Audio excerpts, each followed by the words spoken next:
Good morning, students. Welcome to TSN Online Education Point for Class 8th, Chapter 10, chapter name Reaching the Age of Adolescence. In previous videos, we discussed about the definition of adolescence and the changes takes place in this age group. Now, our today's topic is hormones, which are secreted in this age group. Okay. So first of all, the period of life when the body undergoes changes leading to reproductive maturity is called adolescence.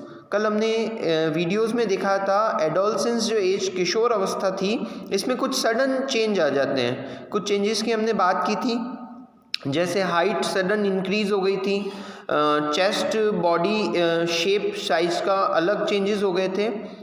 इस period को हमने puberty भी कहा था. The human body undergoes several changes during adolescence. These changes mark the onset of puberty. अब हमने कुछ कल जो चेंजेस के बारे में डिस्कस किया था, changes at puberty. First of all हमने देखा था इंक्रीज इन हाइट, सडन जो इंक्रीज हो जाती है हाइट. 10 to 20 एज जो पीरियड होता है, जो ग्रुप होता है, ये एडोलसेंस का एज होता है. टीनेजर्स भी हम इसे कहते हैं. तो सडन इसमें चेंजेस इन हाइट हो जाती है, इंक्रीज इन हाइट हो जाती है. और हमने कौन से चेंजेस देखे थे? Change in body shape. Body shape भी बॉयज़ में अलग हो जाता है, गर्ल्स में अलग बॉडी शेप चेंज हो जाता है. बॉयज़ के जो शोल्डर्स हैं वो ब्रॉडर हो जाते हैं. गर्ल्स में क्या होता है, हमने देखा था बिलो द वेस्ट एरिया जो है वो वाइडर हो जाता है. हमने देखा था in previous videos voice change हो गई थी. एडम्स एप्पल्स का थोड़ा फॉर्मेशन हो गया था. नाउ हमने देखा था डेवलपमेंट ऑफ सेक्स ऑर्गन हो गए थे. Increased activity of sweat gland and sebaceous gland का भी स्टार्टिंग हो गई थी. नाउ सेकेंडरी सेक्सुअल कैरेक्टर्स की भी हमने कल डिस्कशन कर लिया था. सेकेंडरी सेक्सुअल कैरेक्टर्स का किस टाइप से, हार्मोन्स के बारे में हम डिस्कस कर रहे थे. Now secondary sexual characters. You have learn in chapter 9 that testis and ovaries are the reproductive organs. Reproductive organs होते हैं. टेस्टिस में स्पर्म्स का फॉर्मेशन होता है, ओवरीज में ओवम का फॉर्मेशन होता है. They produce the gamete, this that is sperms and ova. In girls breast begin to develop at puberty. ये ब्रेस्ट साइज इंक्रीज हो जाती है प्यूबर्टी में. And boys begin to grow facial hairs. Facial hair आ जाते हैं. Okay, as these features help to distinguish the male from the female, they are called secondary sexual characters. कल हमने इसको डिस्कस किया था. ये क्या थे? सेकेंडरी सेक्सुअल कैरेक्टर्स थे. और ये सेकेंडरी सेक्सुअल कैरेक्टर्स क्यों आते हैं, हमने कल डिस्कस किया था. सेकेंडरी सेक्सुअल कैरेक्टर्स जो हैं वो हार्मोन्स के कारण आते हैं. The changes which occurs at the adolescence are controlled by hormone. Ductless glands जो होती हैं उनके सिक्रेटरी प्रोडक्ट्स को हम क्या कहते हैं? हार्मोन्स कहते हैं. Hormones are chemical substance. These are secretions from endocrine gland और endocrine system. ये endocrine gland और endocrine system से release होते हैं. The male hormone or testosterone begins to be released by the testes at onset of puberty. हमने देखा था testis से टेस्टोस्टेरोन सिक्रेट हुआ था, जिसे हमने मेल हार्मोन भी कहा था. इसी टाइप से फीमेल हार्मोन को हमने डिस्कस किया था. Female hormone is estrogen. Okay, this cause changes in boys about which you are just learn. For example the growth of facial hair. Once puberty is reached in girls, ovaries become to produce female hormone. Ovaries से female hormone का formation हुआ था, जिसे हमने oestrogen कहा था. Oestrogen milk secreting glands और mammary gland develop inside the breast. Mammary gland का डेवलपमेंट होता है. The production of these hormones in under the control of another hormone secreted from an endocrine gland is pituitary gland. Pituitary gland जो रहती है, इस pituitary gland से ही सारे hormones control होते हैं. कल हमने इसको देखा था. सो इसको हमने मास्टर ग्लैंड भी कहा था. Now role of hormone in initiating reproductive functions.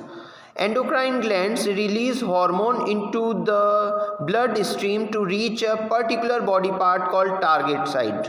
तो एंडोक्राइन ग्लैंड्स के जो रिलीज होते हैं सिक्रेटरी प्रोडक्ट्स, उनको हम हार्मोन कहते हैं, जो ब्लड स्ट्रीम में एक्सक्रीट हो जाते हैं। ये डक्टलेस ग्लैंड होती है। There are many endocrine glands और ductless glands in our body. काफ़ी सारी एंडोक्राइन ग्लैंड्स हैं, डक्टलैंड ग्लैंड्स है, थायराइड ग्लैंड हम जानते हैं, थायरॉक्सिन हार्मोन रिलीज होता है। Now the testes and the ovaries secrete sex hormone. You have just learned that these hormones are responsible for the male and female secondary sexual character. तो female और male के secondary sexual character के लिए कौन सी gland important होती है? This are called testis and ovaries. Testis से वी नो दैट टेस्टिस से किसका फॉर्मेशन होता है? Testosterone hormone. एंड ओवरीज से हमें पता है कि एस्ट्रोजन हार्मोन रिलीज होता है। Hormones from pituitary stimulate testes and ovaries to release testosterone।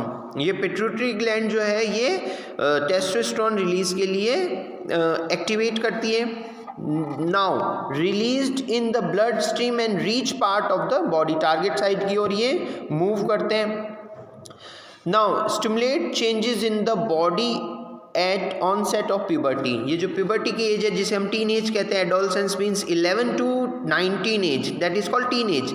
इस टीन एज में जितने भी सडन चेंजेस होते हैं तो उनके लिए ये हार्मोन रिस्पॉन्सिबल होते हैं। Reproductive phase of life in human, adolescents become capable to reproduction when these testes and ovaries begin to produce gametes। इनमें gametes का फॉर्मेशन हो जाता है, टेस्टिस में स्पर्म्स का फॉर्मेशन होने लगता है और ओवरीज में ओवम का फॉर्मेशन होता है। लास्ट चैप्टर में हमने डिस्कस किया था स्पर्म्स और ओवम जब फ्यूज होते हैं that is called fertilization process और जाइगोट का फॉर्मेशन हुआ था। Is it clear? Now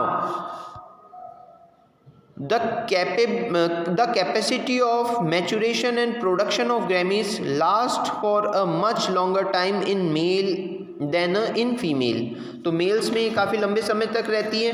female में जो ओवम का जो फॉर्मेशन होता है वो कुछ टाइम के लिए होता है, 50 एज के आसपास last. In female the reproductive phase of life begin in puberty 10 to 12 years of age. 10 से 12 साल की उम्र में फीमेल्स में रिप्रोडक्टिव फेज स्टार्ट होती है and generally last till the age of approximately 45 and 50 years. और 45 से 50 साल की एज तक ही ये ओवम का फॉर्मेशन होता है। The ova begin to mature with the onset of puberty. One ovum mature and is released by one of the ovaries once about 28 to 30 days। 28 से 30 दिनों के बीच एक पीरियड के दौरान, टाइम पीरियड के दौरान ओवम जो होता है वो एक बार रिलीज होता है। During the period the wall of uterus become thick so as the receive the eggs in case it is fertilized and begin to develop. अगर ये एग यहाँ से रिलीज हो रहा है और अगर स्पर्म्स आ जाते हैं तो स्पर्म्स और ओवम का फिजन जो होता है वो होता है फैलोपियन ट्यूब में। Is it clear? अगर फर्टिलाइजेशन हो जाता है देन फर्टिलाइज जो जाइगोट जो फॉर्मेशन हो जाता है वो यूट्रस की वॉल में आकर अटैच हो जाता है। क्लियर है? यूट्रस की वॉल में आकर ये अटैच हो जाता है। नाउ अगर फर्टिलाइजेशन प्रोसेस नहीं हो रही है, दिस रिजल्ट इन प्रेगनेंसी। अगर फर्टिलाइजेशन हो जाता है तो प्रेगनेंसी प्रोसेस हो जाता है। If the fertilisation does not occur the release egg and the thickened line of uterus along with its blood vessel are shield off. This cause bleeding in women which is called menstruation. ये जो process होती है इस process में अगर fertilisation नहीं होता है देन ब्लीडिंग होती है कुछ टाइम के लिए। Menstruation occurs once in about 28 to 30 days. The first menstruation flow begin at the puberty and its term menarche at 45 and 50 of age. The menstrual cycle stoppage of menstruation is termed menopause. Initially menstrual cycle may be irregular, it takes some time to become regular। तो ये जो process होती है start होती है 11, 12 11 और 12 की as में स्टार्ट होती है। देन ये जो प्रोसेस है 45 to 50 की एज तक चलती है, जब तक एग का फॉर्मेशन होता है। फर्टिलाइजेशन के लिए ये टाइम पीरियड होता है। नाउ 50 की एज में ये एग का फॉर्मेशन रुक जाता है। Now we discuss about okay, menstrual cycle is controlled by hormone. ये मेंस्ट्रुअल साइकिल जो है ये हार्मोन से कंट्रोल होती है। एस्ट्रोजन है, प्रोजेस्टेरोन है। The cycle include the menstruation of the egg, it release thickening of uterus wall and its breakdown if pregnancy does not occur in the case of egg is fertilized it means students, अगर fertilization हो जाता है means sperms और ovum fuse हो जाते हैं, zygote का formation हो जाता है, तो यूट्रस की वॉल में जाइगोट अटैच हो जाएगा, प्रेगनेंसी पीरियड स्टार्ट हो जाएगा। अदरवाइज क्या होगा, ये ब्लीडिंग के साथ यूट्रस की जो थिन लेयर है ये रिलीज हो जाती है और ब्लीडिंग हो जाती है कुछ टाइम के लिए। If pregnancy does not occur in case of egg is fertilized, it begin to divide and then gets embedded in the wall of uterus। अभी हमने डिस्कस किया था कि अगर फर्टिलाइजेशन हो जाता है तो ये यूट्रस की वॉल में अटैच हो जाएगा, देन डिवाइड होता रहेगा।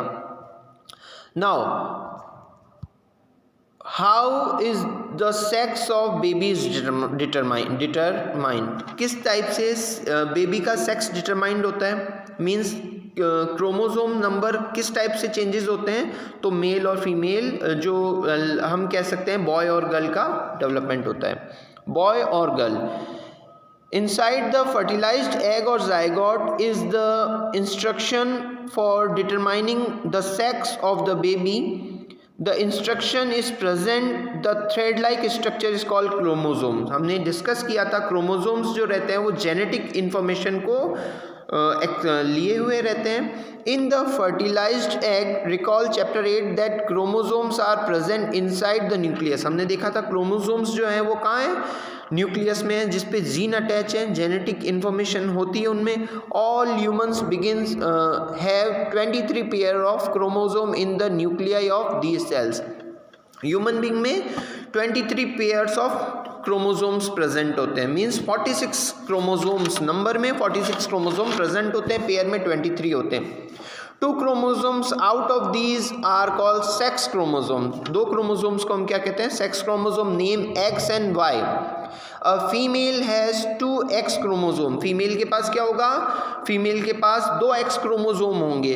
Will a male have 1 X और 1 वाई क्रोमोसोम। मेल के पास क्या होगा, एक एक्स क्रोमोसोम होगा, एक वाई क्रोमोसोम होगा। The gamete, egg and sperms have only 1 set of chromosome. Previous lecture में हमने डिस्कस किया था कि स्पर्म के पास 22 प्लस एक्स होगा, मीन्स उसके पास या तो एक्स होगा या वाई होगा। इसी टाइप से ओवम के पास हमें पता है हैप्लॉइड है, ओवम के पास केवल एक्स होगा, मीन्स 22 प्लस एक्स होगा। Is it clear? Now the unfertilised egg always have 1 x chromosome. क्यों एक्स होगा, क्योंकि हमने डिस्कस किया है उनके पास एक्स एक्स 2 क्रोमोसोम होते हैं और मेल के पास एक एक्स और एक वाई क्रोमोसोम होता है। But sperms are of 2 kinds, one kind has X chromosome and other kind of have Y chromosome. When a sperm containing with X chromosome fertilizes the egg, the zygote would have 2 X chromosome are developed into a female. Means sperm में यदि x chromosome है, ovum में x chromosome है, तो ये x x chromosome मिलके girl का formation हो जाएगा। और अगर स्पर्म में इसी टाइप से वाई क्रोमोसोम है और ओवम में एक्स क्रोमोसोम है तो एक्स वाई से बॉय का फॉर्मेशन हो जाएगा। Okay, if the sperm contribute a Y chromosome to the egg at fertilization, the zygote would develop into a male child. आपको डायग्राम से कंप्लीट अंडरस्टैंड हो रहा होगा। Now you know that the sex chromosome of the father determine the sex of an unborn baby. Means father जो है child के वो dependent उन पे डिपेंड करता है, मीन्स उनके एक्स और वाई स्पर्म से डिपेंड होता है कि बॉय का फॉर्मेशन होगा या गर्ल का फॉर्मेशन होगा। फादर के एक्स और वाई स्पर्म से डिटर्मिनेशन होता है कि बॉय का फॉर्मेशन होगा या गर्ल का फॉर्मेशन होगा. Is it clear?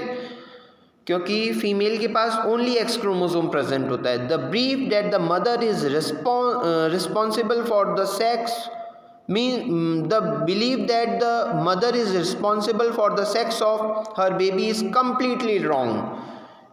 मदर जो है सेक्स डिटर्मिनेशन के लिए रिस्पॉन्सिबल नहीं है, उसके लिए फादर रिस्पॉन्सिबल है.